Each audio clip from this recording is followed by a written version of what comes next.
ओम नमो भगवते वासुदेवाय नमः। आप सभी को मोक्षदा एकादशी की हार्दिक शुभकामनाएं। आज की इस वीडियो में हम सुनेंगे मोक्षदा एकादशी की व्रत कथा। आप सभी इस कथा को पूर्ण अवश्य सुनिएगा। एक दिन वृंदावन की सभी गोपियां श्रीमती राधा रानी के पास आई और उनसे पूछने लगी, हे राधिके, तुम तो कृष्ण की सबसे प्रिय गोपी हो, लेकिन सच सच बताओ, तुमने ऐसा कौन सा व्रत या उपवास किया था जिसके कारण श्री कृष्ण को तुम इतनी प्रिय हो? तो इसके उत्तर में श्रीमती राधा रानी ने मुस्कुराते हुए कहा, हे गोपियों, जैसे नागों में शेषनाग, पक्षियों में गरुड़, देवताओं में विष्णु, वर्णों में ब्राह्मण, वृक्षों में पीपल और पत्रों में तुलसी दल सबसे श्रेष्ठ माना गया है, उसी प्रकार व्रतों में एकादशी तिथि सर्वोत्तम है और इसी एकादशी का पालन करके मैं भगवान की प्रिया बन पाई हूँ। इस प्रकार श्रीमती राधा रानी सभी गोपियों को भगवान श्री कृष्ण को प्रसन्न करने के लिए एकादशी व्रत की महिमा का वर्णन करती है।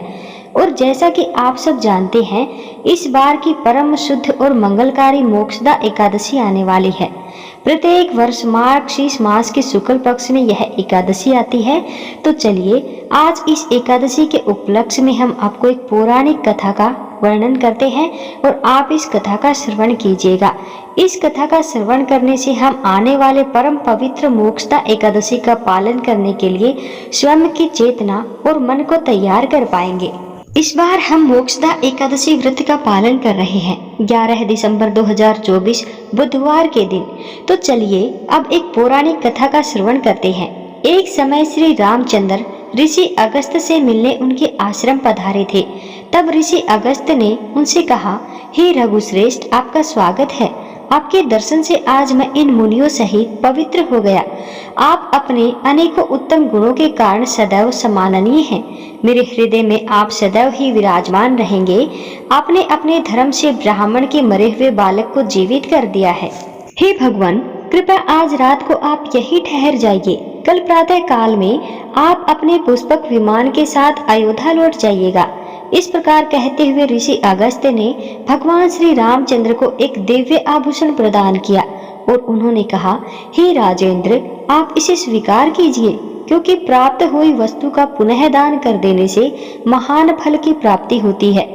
ऋषि की यह बात सुनकर श्री रामचंद्र जी ने कहा, हे ब्राह्मण देव, आपका दिया हुआ दान मेरे लिए लेना निंदा की बात होगी। क्षत्रिय जानबूझकर ब्राह्मण का दिया हुआ दान कभी नहीं ले सकता। किसी आपत्ति के कारण मुझे कष्ट हो, ऐसी बात भी नहीं है। फिर मैं दान क्यों लूं? इसे लेकर मुझे केवल दोष का ही भागी बनना पड़ेगा।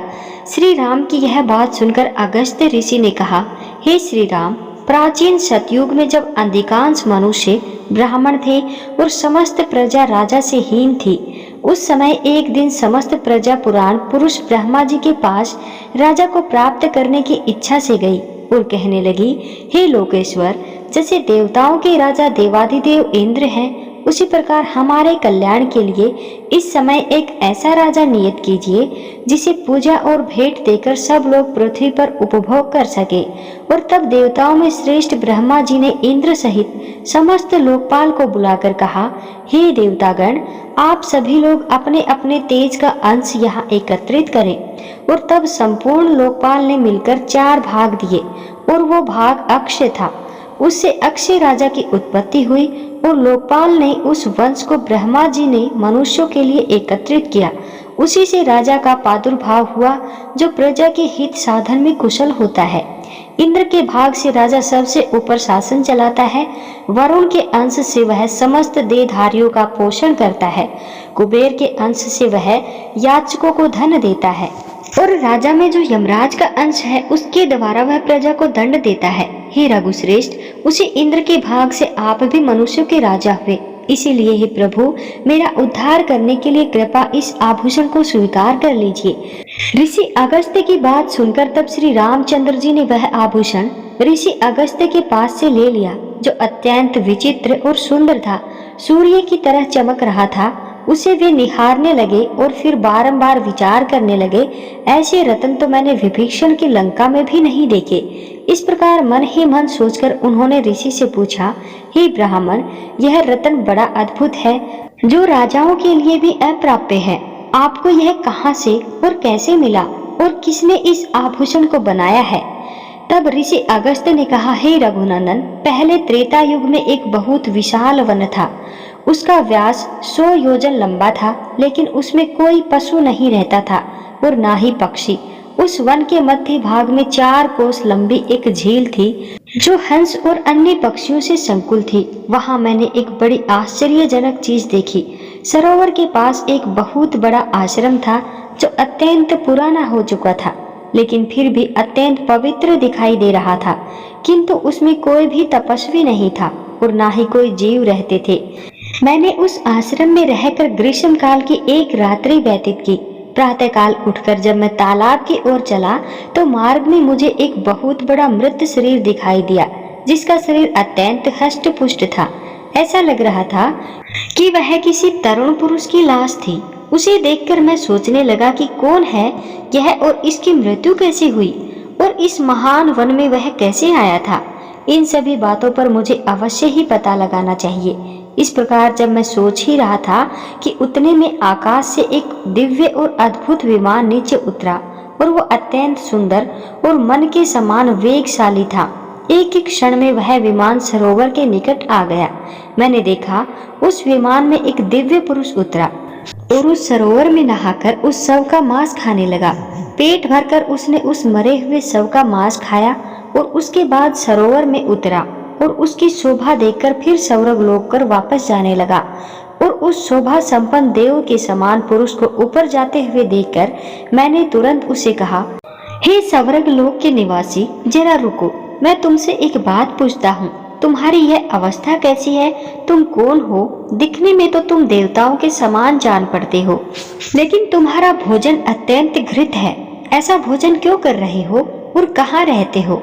यह बात सुनकर उस स्वर्गवासी पुरुष ने हाथ जोड़कर कहा, हे विप्र, मेरा वृतांत ऐसा है जो आप सुनिए। विदर्भ देश में मेरे महायशस्वी पिता राज्य करते थे। वे वसुदेव के नाम से त्रिलोक में विख्यात और परम धार्मिक थे। उनकी 2 पत्नियां थी और उन दोनों में एक एक करके 2 पुत्र हुए। मैं उनका ज्येष्ठ पुत्र था। लोग मुझे श्वेत कहते थे। मेरे छोटे भाई का नाम सूरत था।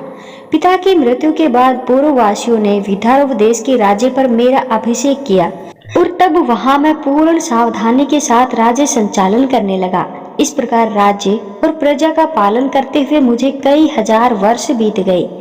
एक दिन किसी निमित्त के कारण मुझे प्रबल वैराग्य की अनुभूति हुई और मेरा मरण पर्यंत तपस्या का निश्चय करके इस तपोवन में चला आया। राज्य पर मैंने अपने भाई महारथी सूरत का अभिषेक कर दिया और फिर इस सरोवर पर आकर मैंने अत्यंत कठोर तपस्या की। 8000 वर्षों तक इस वन में मेरी तपस्या चलती रही। उसके प्रभाव से भवनों में सर्वश्रेष्ठ कल्याणमयी मुझे प्राप्ति हुई, लेकिन वहां पहुंचने पर मुझे भूख और प्यास अधिक सताने लगी। मेरी इंद्रियां व्याकुल हो उठी और मैंने त्रिलोकी के सर्वश्रेष्ठ देवता ब्रह्मा जी से कहा, हे भगवान, यह लोग तो भूख और प्यास से रहित माना गया है। यह मुझे किस कर्म का फल प्राप्त हुआ है कि भूख और प्यास मेरा यहाँ भी पीछा नहीं छोड़ रही है। हे देवता, शीघ्र बताइए मेरा आहार क्या है। हे महामुनि, इस प्रकार पूछने पर ब्रह्मा जी ने लंबी देर तक सोचा और फिर कहा, हे तात, पृथ्वी पर कुछ दान किए बिना यहाँ कोई भी वस्तु खाने को नहीं मिलती। तुमने उस जन्म में जरूरतमंदों को कभी भी भीख नहीं दी और ना ही दान दिया। जब तुम राज भवन में रहकर राज्य कर रहे थे, उस समय भूल से या फिर मोहवश में तुम्हारे द्वार किसी भी अतिथि को भोजन नहीं मिला था। इसीलिए यहाँ रहते हुए भी तुम्हें भूख और प्यास का कष्ट भोगना पड़ रहा है। हे राजेंद्र, अनेक प्रकार के आहार से जिनको तुमने भली भांति पुष्ट किया था, वह तुम्हारा उत्तम शरीर वहां पड़ा हुआ है। उसी का मांस जाकर खाओ और उसी से तुम्हारी तृप्ति होगी। जब ब्रह्मा जी ने ऐसा कहा तो फिर मैंने पुनः उनसे निवेदन किया, हे प्रभु, अपने ही शरीर का भक्षण कर लेने पर भी मेरे लिए कोई दूसरा और आहार नहीं रह जाता जिससे इस शरीर की भूख मिट सके, जो कभी चुकने वाला ना हो। ऐसा कोई भोजन मुझे देने की कृपा कीजिए। और तब ब्रह्मा जी ने कहा, तुम्हारा शरीर ही अक्षय बना दिया गया है। उसे प्रतिदिन खाकर तुम तृप्ति का अनुभव कर सकते हो और इस प्रकार अपने ही शरीर का मांस खाते हुए जब तुम्हें 100 वर्ष पूर्ण हो जाएंगे, उस समय तुम्हारे विशाल और दुर्गम तपोवन में महर्षि अगस्त्य पधारेंगे। उनके आने पर तुम संकट से छूट जाओगे। हे राजश्री, वे इंद्र सहित संपूर्ण देवताओं और असुरों का भी उद्धार करने में समर्थ हैं। फिर तुम्हारे इस घृणित आहार को छुड़ाना कोई बड़ी बात नहीं है। तो हे ऋषिवर, मैं इस वन में आकर अपने ही शरीर का मांस खाता रहा कि आप मुझे आकर दर्शन देंगे। यही सोचते हुए मुझे 100 वर्ष पूरे हो चुके हैं। हे ब्राह्मण, अब अगस्त्य मुनि ही मेरे सहायक बनेंगे। राजा श्वेत का यह कथन सुनकर उनके इस ध्रुण आहार, घृणित आहार पर दृष्टि डालकर मैंने कहा, अच्छा, तो तुम्हारे सौभाग्य से अब मैं आ चुका हूँ। अब निसंदेह तुम्हारा मैं उद्धार करूंगा। जब उस राजा ने देखा कि मैं स्वयं ही ऋषि अगस्त्य हूँ, तो वे मेरे सामने मेरे समक्ष दंड की भांति पृथ्वी पर गिर पड़े।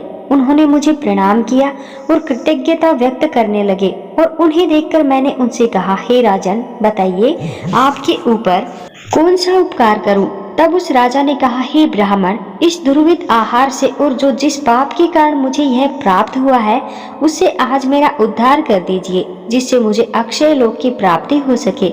अपने उद्धार के लिए मैं यह दिव्य आभूषण आपको भेंट करता हूँ। इसे लेकर आप कृपा मुझ पर कृपा कीजिए।